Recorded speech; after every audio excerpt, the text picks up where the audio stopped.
মায়া আছে, নবীর সুন্নাত মুখের মধ্যে নাই, কিন্তু নবীরে যদি কেউ কিছু বলে সহ্য করতে পারে না, ঠিক কিনা বলেন? কোরআন পড়তে পারে না ঠিক, কিন্তু কোরআনের বিপক্ষে কেউ যদি কিছু বলে, কোরআনকে যদি অবমাননা করে, এদেশের মানুষ সহ্য করতে পারে না।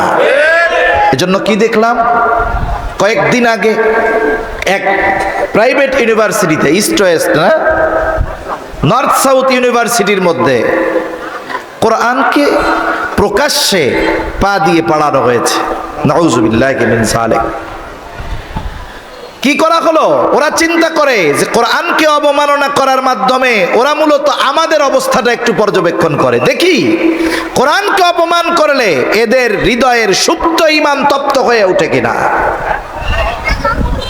আবার দেখুন, যখনই কেউ কোরআন অবমাননা করে, আল্লাহ এবং তার রাসূলের বিরুদ্ধে বলে, অমুসলিমদের কথা বাদ দেন, একদল মুসলমান ওই জালেমদের পক্ষ নিয়ে ওই কোরআন, ইসলাম, আল্লাহ এবং রাসূল অবমাননাকারীদের পক্ষ নিয়ে তারে পাগল বানিয়ে বিচার থেকে বাঁচাতে চায়, ঠিক কিনা বলে? অমুসলিমেরা পক্ষ নিবে ভিন্ন কথা, কিন্তু মুসলমানেরা তাদের পক্ষ অবলম্বন করে, বলে এটা পাগল। তাই পাগল টের পাও কখন? যখন আল্লাহ রাসূল কোরআন অবমাননা করে তখন। এর আগে পাগল আর টের পাও না, তাই না? দুনিয়ার যত পাগল আছে, কেউরে কোনোদিন দেখলাম না বাইবেল পুড়াইল, দুনিয়ার কোন পাগলরে দেখলাম না কোনোদিন তিপ্রিটক পুড়াইল, দুনিয়ার কোন পাগলরে দেখলাম না অমুসলিমদের উপাস্যদের নিয়ে গালাগালি দিল। সব পাগল আল্লাহ রাসূল আর কোরআন অবমাননা আর বকা দেওয়া শিখে, তাই না? আমাদেরকে এই ভূগোল বুঝ দিলে হবে না, মনে রাখতে হবে। আবার এই বিষয়কে কেন্দ্র করে এমন বিশৃঙ্খলা করার সুযোগও নাই যাতে করে বহির্বিশ্বের সামনে মুসলমানদেরকে সন্ত্রাসী আর জঙ্গিভাবে উপস্থাপন করা যায়। এই সুযোগও নেওয়ার কোনো সুযোগ ইনশাআল্লাহ দেওয়া হবে না। এজন্য আমরা রাষ্ট্রীয়ভাবে আইন চাই।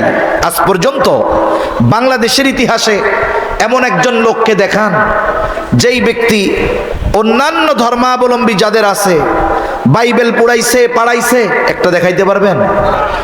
বৌদ্ধদের ধর্মীয় গ্রন্থ ত্রিপিটক পাড়াইছে, পুড়াইছে, দেখাইতে পারবেন? তাদের উপাস্যদের নিয়ে বকা দিয়েছে, গালাগালি দিয়েছে, এটা কেউ দেখাতে পারবে না।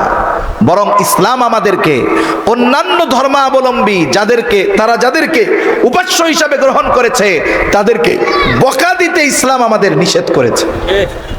এজন্য মনে রাখতে হবে, এদেশে যদি বসবাস করতে হয় শান্তির সাথে, ইসলাম এবং মুসলমানদেরকে, আল্লাহ এবং রাসূলকে সর্বোচ্চ রেসপেক্ট করেই এদেশে অন্যান্য সব মানুষের শান্তিপূর্ণ সহ অবস্থান সম্ভব, এছাড়া সম্ভব নয়। আমরা শান্তিপূর্ণ সহ অবস্থানে বিশ্বাসী। আচ্ছা, দুর্গাপূজা চলছে, ওয়াজ মাহফিলও চলছে, কোন ওয়াইজ আপনাদেরকে এই কথা বলছে যে দুর্গাপূজা চলতেছে, হিন্দুদের বকা দিবেন, মন্দিরে গিয়া মূর্তি ভেঙে দিবেন? কেউ বলছে? সর্বোচ্চ আকারে নিষেধ করা হয়েছে এই বিষয়গুলো। তবে হ্যাঁ, ঈমানের যেই দাবি নিষেধ করা হয়েছে যে কোন মুসলমান যেখানে শিরকি কর্মকাণ্ড চলে ওখানে যেতে পারে না, তাদের কাছে বা তাদের ওই পূজার অনুষ্ঠানে যাওয়ার ব্যাপারে নিষেধ করা হয়েছে। কিন্তু তাদের ধর্মীয় কালচার পালনে বাধা প্রদান তো বহুদূর। বরং আমরা প্রশাসনের কাছে বলেছি যে এদেশের নাগরিক হিসাবে তাদের সিকিউরিটি পাওয়া, নিরাপত্তা পাওয়া, এটা তাদের অধিকার, এটা তাদেরকে গভর্নমেন্টের দিতে হবে, ঠিক কিনা বলে? এজন্য এই সুন্দর সহ অবস্থানপূর্ণ এক দেশ যেখানে সব ধর্মের মানুষ শান্তিপূর্ণভাবে বসবাস করে, এখানে মাঝে মধ্যে কিছু লোককে পাগল সাজিয়ে কোরআন অবমাননা করে মুসলমানদের হৃদয়ে আঘাত দেওয়া, এটা কিন্তু বারবার বরদাস্ত করা হবে না ইনশাআল্লাহ। এ ব্যাপারে রাষ্ট্রীয়ভাবে আইন জারি করা দরকার।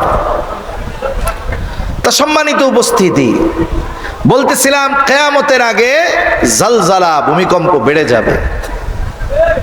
বাংলাদেশে হয়তো হওয়ার মতো সম্ভাবনা, কিন্তু আল্লাহ দেয় না কেন? বলে এদের অন্তরে আল্লাহ এবং রাসূলের মুহাব্বত আছে, এজন্য হয়তো ঝুঁকিপূর্ণ দেশ হওয়ার পরেও আল্লাহ তাআলা হেফাজত করে, ঠিক কিনা বলেন? এদেশে অসংখ্য উলামায়ে কেরাম আছে, অসংখ্য মাদ্রাসা আছে, আমরা হয়তো গোনা করি, কিন্তু এই দারুল উলুম মাবিয়া ইসলামিয়া মাদ্রাসার হেফজখানার ছোট ছোট নাবালক বাচ্চারা গভীর রাত্রে উঠে আল্লাহর কালাম তিলাওয়াত করে, ঠিক কিনা বলেন? এই যে লক্ষ লক্ষ হাফেজে কোরআন, হাজার হাজার হিফজখানা, হয়তো এদের বদৌলতে ঝুঁকিপূর্ণ অবস্থায় থাকার পরেও আল্লাহ তাআলা বড় মুসিবত দেন না।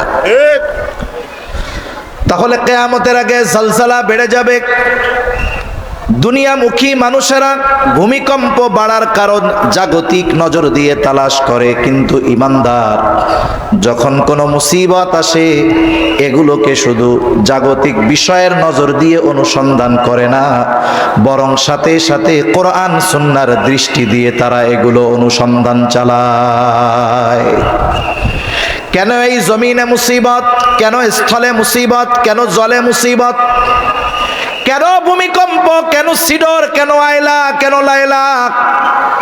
আল্লাহ তাআলা কোরআনুল কারীমের মধ্যে বলেন, যাহারাল ফাসাদু ফিল বাররি ওয়াল বাহরি বিমা কাসাবাত আইদিন নাস লিউযীকাহুম বা'দাল্লাযী আমিলু লাআল্লাহুম ইয়ারজিউন। আল্লাহ রাব্বুল আলামিন বলেন, যাহারাল ফাসাদু ফিল বাররি ওয়াল বাহরি বিমা কাসাবাত আইদিন নাস। জল স্থলে যত রকমের বিপর্যয় আল্লাহ তাআলা বলেন এগুলো হলো মানুষের হাতের কামাই। তার মানে স্থলে আর জলে যত ধরনের মুসিবত এগুলো আমাদের কর্মফল। তবে আল্লাহ তাআলা অতীতের উম্মতদের মতো শাস্তি দিয়া আমাদের ধ্বংস করে দিতে চান না। সাময়িক কিছু মুসিবত দিয়ে আমাদেরকে একটু কষ্ট আস্বাদন করান। কেন? বলে ধ্বংস করে দেওয়ার জন্য নয়, বরং আমরা যেন ওই মুসিবতে সতর্ক হয়ে আল্লাহর দিকে ফিরে যাই। এজন্য আল্লাহ তাআলা বলেন, লিউযীকাহুম বা'দাল্লাযী আমিলু লাআল্লাহুম ইয়ারজিউন, যাতে করে আমরা আল্লাহর দিকে প্রত্যাবর্তন করি, পাপাচার অনাচারের পথ ত্যাগ করে কল্যাণ আর নেকের পথের পথিক হয়ে যাই, পাপের পথ ছেড়ে যেন নেকের পথের পথিক হয়ে যাই। এই জন্য আল্লাহ তাআলা আমাদের কর্মের কারণে জল স্থলে কিছু মুসিবত দিয়ে আমাদের সতর্ক করে দেয়। যেমন স্কুল হোক আর মাদ্রাসা হোক, যদি কোনো ছাত্র দুষ্টুমি করে, এই দুষ্টুমির মাত্রা যদি অতিক্রম করে ফেলে, অবাধ্যতা যদি মাত্রা অতিরিক্ত হয়, সন্তান যদি পিতামাতার আনুগত্য না করে, কথা না শুনে, শিক্ষক ছাত্রকে শাস্তি দেয়, পিতামাতা সন্তানকে শাস্তি দেয়। শাস্তি দেওয়ার সময় অনেক সময় হয়তো প্রহার করা হয়, একটু কঠিন শাস্তি দেওয়া হয়।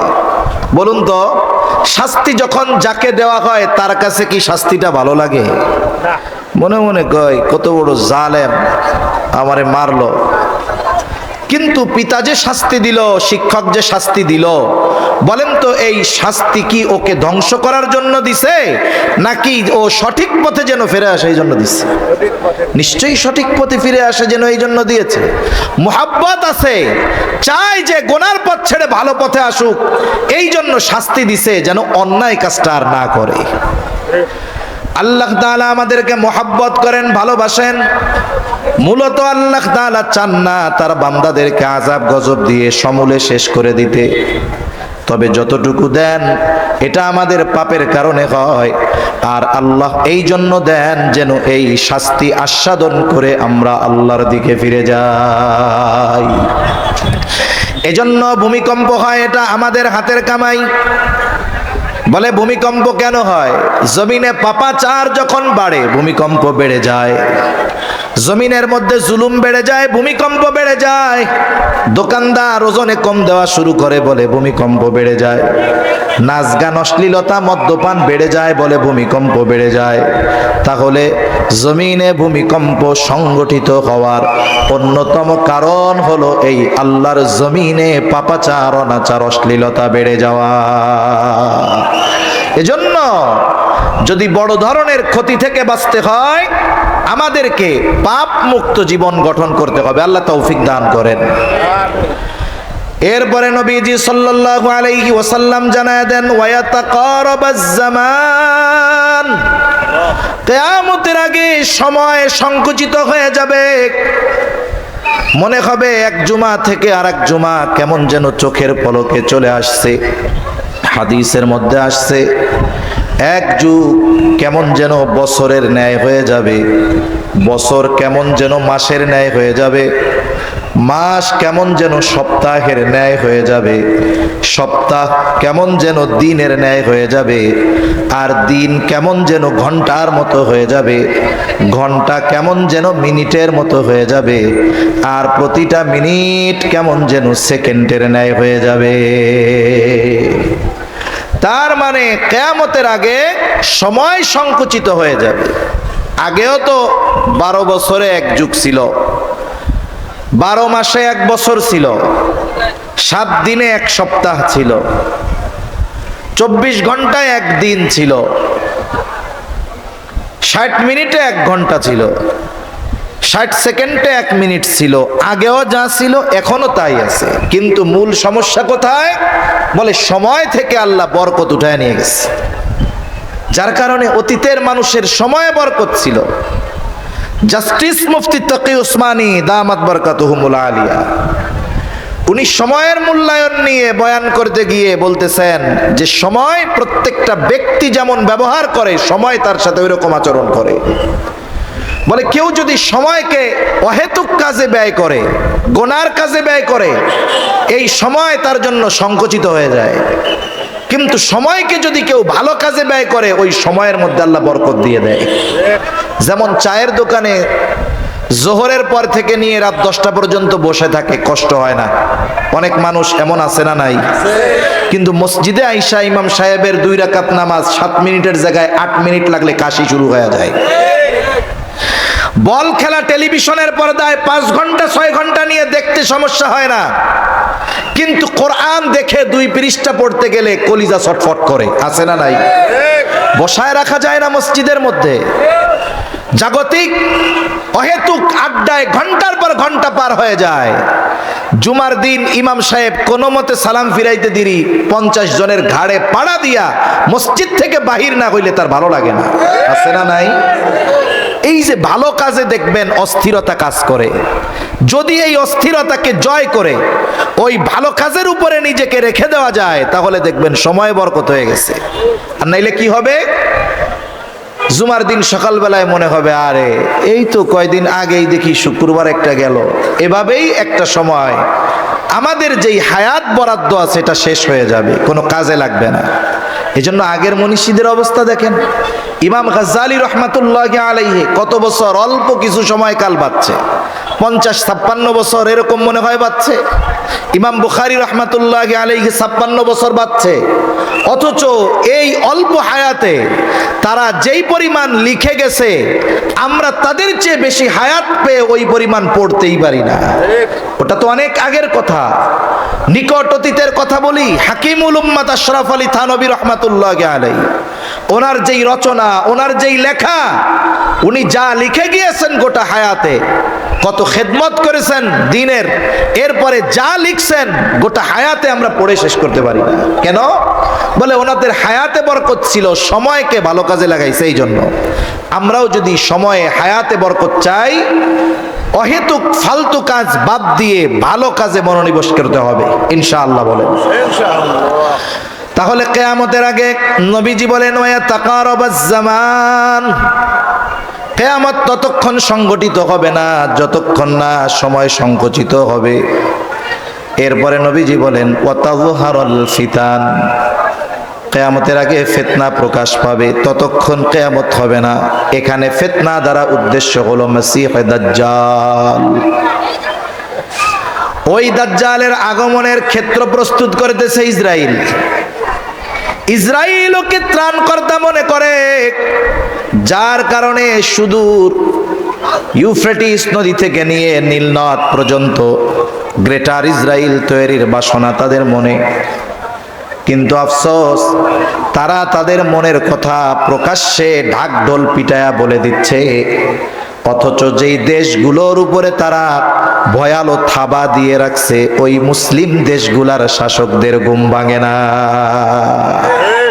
যাদের দেশ দখলের হুমকি জাতীয় সঙ্গে গিয়ে দিচ্ছে ওই দেশগুলোর কোনো আহ নাই, এরা একেবারে মৃত লাশের ন্যায় হয়ে গেছে। অনেক সময় তো মানুষ মরা লাশেও ভয় পায় না, ভয় পায় যে একজন মরে গেছে, একা একা যাইবো রাতের বেলা, ভয় লাগে, স্বাভাবিক। ইসরায়েল একটা ব্যক্তি মরা লাশকে যেই পরিমাণ ভয় পায়, ইসরায়েল আরবের শাসকদেরকে ওই পরিমাণও ভয় পায় না। একটা পিঁপড়ার কামড়কে যেই পরিমাণ ভয় পায় ইসরায়েল, ওরা আরব শাসকদের ওই পরিমাণ ভয় পায় না। থোড়া কেয়ার, কোনো গুণেই না এদেরকে। কিন্তু যাদের উপরে মুসিবত প্রথমে পতিত হবে এই মানুষগুলারই কোনো খবর নাই, হুঁশ নাই। এজন্য আমরা দোয়া করি আল্লাহ তাআলা ওই সমস্ত রাষ্ট্রপ্রধানদের ঘুমন্ত বিবেককে আল্লাহ জাগ্রত বানায় দেন। আজকে অবরুদ্ধ গাজায় মুসলমানদের উপরে যেই নির্যাতন, শুধু মুসলিম বিশ্ব নয়, গোটা পৃথিবীর অধিকাংশ দেশ ইসরায়েলের এই বর্বরতার বিরুদ্ধে অবস্থান নেওয়ার পরেও গোটা পৃথিবীকে বৃদ্ধাঙ্গুলি দেখিয়ে অবরুদ্ধ গাজার মুসলমানদের উপরে যেই ধ্বংসলীলা চালাচ্ছে, এর কারণে সবচাইতে বড় দায়ী ওই আরব গাদ্দারগুলো। যদি ওরা গাদ্দারি না করত তাহলে ওসমানী খেলাফতের পতন হতো না। বিস্ফোরা ইসরায়েল ওই পবিত্র ভূমিতে এসে বসতি স্থাপন করতে পারতো না, ঠিক কিনা বলে? এজন্য মুসলমান, ওই জায়গায় মুসলমানদের ওই পরিস্থিতি, আমরাও মোটামুটি এক গাজার মতো ভূখণ্ডে বসবাস করতেছি। এজন্য প্রত্যেকটা ইমানদারের উচিত ধ্বংস হয়ে যাওয়ার আগে ওই ধরনের জালেমদেরকে ধ্বংস করার প্রস্তুতি নেওয়া, ঈমান আমল মজবুত করা, এবং যদি কোনো বহির্শত্রু দেশের উপরে, ইসলামের উপরে আক্রমণ করার অপচেষ্টা করে, জীবনের সর্বশেষ রক্তবিন্দু দিয়ে হলেও ওদের প্রতিহত করার জন্য প্রস্তুত থাকা, ঠিক কিনা বলেন? মনে রাখবেন, ওই সমস্ত মানুষের অন্তরেই মাটির মোহাব্বত থাকে, বলে যাদের অন্তরে ঈমান থাকে। একমাত্র ঈমানদারদের মধ্যেই দেশপ্রেম থাকে, ঈমানদারদের মধ্যেই উম্মাহ প্রেম থাকে। আর যারা মুখে স্বাধীনতার ওই বিষয়গুলোকে নিয়ে, যারা ৭১ পতাকা, জাতীয় সঙ্গীতের চেতনাকে নিয়ে দেশপ্রেম হাইলাইট করে, এই সবগুলা চিটিং বাজার বাটপার, এরা সময় মতো দেখবেন একটাও দেশের মধ্যে থাকবে না। কারণ আমাকে আপনাকে থাকতে হবে। আপনার কানাডায় বাড়ি নাই, আমারও কানাডায় বাড়ি নাই। ওরা তো পালাইয়া পাশের দেশে চলে যাওয়ার অবস্থা হয়েছে, কিন্তু আমাকে আপনাকে পাশের দেশে ঢোকার কোনো সুযোগ দেওয়া হবে না। হয়তো মরতে হবে, না হয় বঙ্গোপসাগরের মধ্যে ছুটতে হবে, এছাড়া উপায় নাই। এখন যদি মৃত্যুই হয় সর্বশেষ অবস্থা, তাহলে ঈমানের সাথে জালেমদের বিরুদ্ধে লড়াই করে মরাই শ্রেয়, ঠিক কিনা বলে? সেজন্য সম্মানিত উপস্থিতি, প্রস্তুত থাকতে হবে আমাদের। তাহলে কিয়ামতের আগে সবচেয়ে বড় ফিতনা হলো দাজ্জালের ফিতনা। নবীজি সাল্লাল্লাহু আলাইহি ওয়াসাল্লাম এই ফিতনা থেকে বাঁচার আমল আমাদের শিখায়া দিয়েছেন। নবীজি সাল্লাল্লাহু আলাইহি ওয়াসাল্লাম সূরা কাহাফের আমলের কথা শিখায়া দিয়েছেন। নবীজি বলেন, জুমার দিন যে সূরা কাহাফ তিলাওয়াত করবে, আল্লাহ রাব্বুল আলামিন তাকে দাজ্জালের ফিতনা থেকে হেফাজত করবে। আরেক বর্ণনায় আসছে কমপক্ষে 10 আয়াত। প্রথম 10 আয়াত আমার আপনার জীবনে বেঁচে থাকার জন্য আল্লাহ তাআলা শ্বাস প্রশ্বাসকে যেমন জরুরি করে দিয়েছেন, বলে না খেয়ে যদি হায়াত থাকে 2-4-10 বেলা বাঁচা যাবে, কিন্তু 10 মিনিট বেঁচে থাকার জন্য বলেন তো অক্সিজেন নেওয়ার দরকার আছে না নাই? কার্বন ডাই অক্সাইড ছাড়ার দরকার আছে না নাই? মানুষ না খেয়ে বেঁচে থাকতে পারবে, কিন্তু কে আছেন এইখানে যে হুজুর আমি 1 ঘন্টাও না 10টা মিনিট নাক মুখ টেপ দিয়ে পেঁচায় রাখবেন, আল্লাহর রহমতে বাইসা থাকবো? এই চ্যালেঞ্জ নেওয়ার মতো ক্ষমতা কারো আছে? নাই। এই শ্বাস প্রশ্বাস আমার আপনার জীবনে বেঁচে থাকার জন্য যেমন জরুরি, ফিতনা থেকে বাঁচার জন্য অনুরূপভাবে সূরা কাহাফের আমলটাও আমি আপনি জরুরি বানায় নিব। 10টা আয়াত মুখস্থ করেন, এক স্বপ্নে এক আয়াত মুখস্থ করেন, একটা পৃষ্ঠা কতটুকু আর নিজের ঘরের মানুষদেরকে মুখস্থ করান। এতে কি হবে? বুজুর্গানে দিন বলেন, যেই আমলে দাজ্জালের মতো ফিতনা থেকে বাঁচা যাবে, ওই আমল দাজ্জাল আগমনের আগে যত ফিতনা আছে ওগুলো থেকেও আল্লাহ চাইতো ওই আমলের কারণে আল্লাহ বান্দাকে হেফাজত করবে। এজন্য সূরা কাহফের আমল গুরুত্ব দিয়ে করবো তো ইনশাআল্লাহ। আল্লাহ